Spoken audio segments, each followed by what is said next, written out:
m'est arrivé, notamment avec le travail que j'ai fait, de m'impliquer dans une association, ça s'appelait Télémac. Je ne sais pas si vous connaissez, c'est une association qui a pour but de relancer l'ascenseur social. Et donc l'idée c'était de prendre des professionnels. Donc Schneider était un petit peu impliqué dans l'affaire. Le président d'ailleurs c'était le président du groupe de l'époque, Henri Lachmann.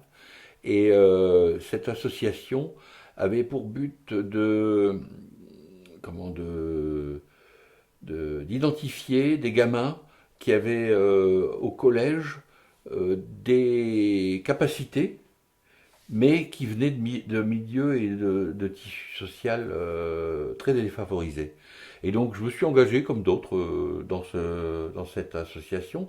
Alors l'entreprise Télémac avait des financements par les entreprises, donc il y avait des grands groupes comme le Schneider qui étaient impliqués, et on avait un budget et on accompagnait un jeune ou plusieurs jeunes pour les sortir de leur milieu familial qui était souvent très défavorisé. Alors, pour ceux qui connaissent Grenoble, j'avais une gamine qui était en cinquième, qui était assez brillante au niveau de l'école, mais qui habitait dans le quartier de Villeneuve.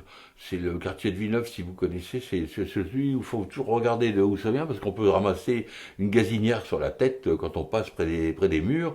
Ou, enfin, c'est un ancien quartier qui a été construit à l'époque des Jeux Olympiques et qui était dramatique. Et cette gamine, avec qui avait des parents formidables, mais qui avait aucun moyen, qui parlait à peine français puisqu'elle était d'origine marocaine, elle était française, mais les parents étaient marocains.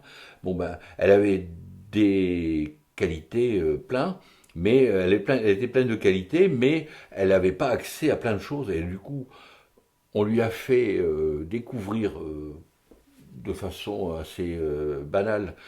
On lui a fait faire des séjours linguistiques, par exemple, des choses comme ça. Et ça, c'est moi qui m'en occupais en tant que tuteur.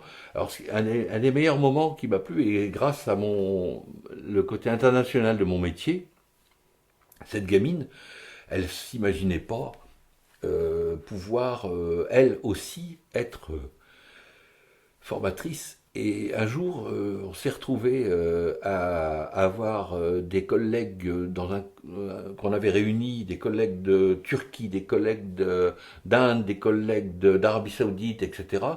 Un week-end ne sachant pas quoi faire. Et c'était en hiver. Et on est monté à Champs-Rousse, à la station avec elle. Et elle a fait découvrir le ski de fond à des gens qui n'avaient jamais vu la neige de leur vie et qui ne connaissaient pas. Et elle était toute fière d'être, elle, la professeure. Ça, c'était quelque chose qui m'avait beaucoup touché. J'en suis encore un peu ému. J'ai arrêté parce que, en quittant Schneider pour la retraite, j'ai arrêté, mais c'est vrai que c'était quelque chose qui m'avait beaucoup plu pendant quelques années de la suivre. L'idéal, c'était d'aller jusqu'au bac où on les emmenait et après de d'essayer de pousser ces gamins en prépa pour faire. Bon, tous n'y sont pas arrivés, certains ont abandonné en cours, mais bon, ben moi, pendant les 3 4 années où j'ai pu accompagner cette gamine, c'était juste avant de partir en Chine. Bon, ben là, j'ai trouvé ça un moment formidable et on a l'impression d'être utile quand on fait ça. Elle s'appelait Nadia. Et l'émotion que ça te procure, à Ben, ton avis, ça fait appel à quoi?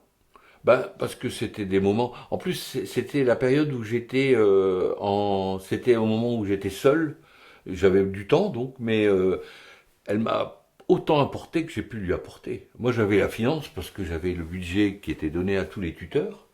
Mais j'ai découvert des choses que je connaissais pas à Grenoble. On a été visiter plein de musées que je connaissais, mais que j'ai refait. On a été au cinéma, en français, en anglais. On a été au théâtre. On a visité, on a fait du ski. Elle a fait des séjours linguistiques, c'est ce que je disais. Mais derrière, on a fait des choses et qui m'ont permis de passer le... Et si je suis ému, c'est parce que aussi, c'était dans une période assez difficile pour moi, parce que traverser un divorce, c'est jamais facile, et j'avais l'impression de faire avec cette gamine ce que je ne pouvais pas faire avec mes enfants, parce que mes enfants n'étaient pas dans une écoute à l'époque, parce qu'en fait, ils avaient pris à l'époque une certaine distance avec le divorce. Voilà. Tu as un peu suivi son parcours ou je sais pas, Depuis, Oui. après, partant en Chine, j'ai continué à échanger avec elle, mais depuis, j'ai perdu de vue parce que non, ça c'est pas. C'est elle qui a pas, qui répondait plus, donc bon, elle est devenue grande et elle a vécu, et je pense qu'elle était assez brillante. Et ce que je trouvais bien dans cette association, c'est que on sortait des gamins qui visiblement, quand on arrivait à les emmener comme ça jusqu'en fac, ou bah, c'est des gamins qui de toute façon auraient échoué certainement si ils n'avaient pas eu cette ouverture d'esprit qui est importante et ça c'est quelque chose qu'on pouvait leur donner parce qu'on avait du temps et des moyens. Tu dis ouverture d'esprit. Est-ce qu'on pourrait pas rajouter valorisation aussi? Valorisation, oui, tout à fait. L'anecdote que je cite avec ces étrangers là, bah, elle était fière après. On avait tourné un film sur ça et puis elle avait montré ça assez camarade de classe et elle était vraiment très fière. Parce que il y avait aussi qui faisaient ça de façon très, très dilettante et qui était.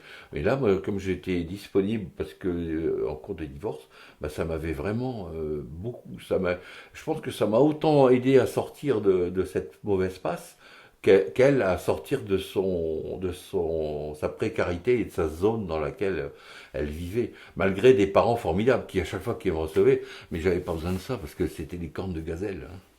Hein. Et oui, des cornes de gazelle et le thé à la menthe, des gens charmants.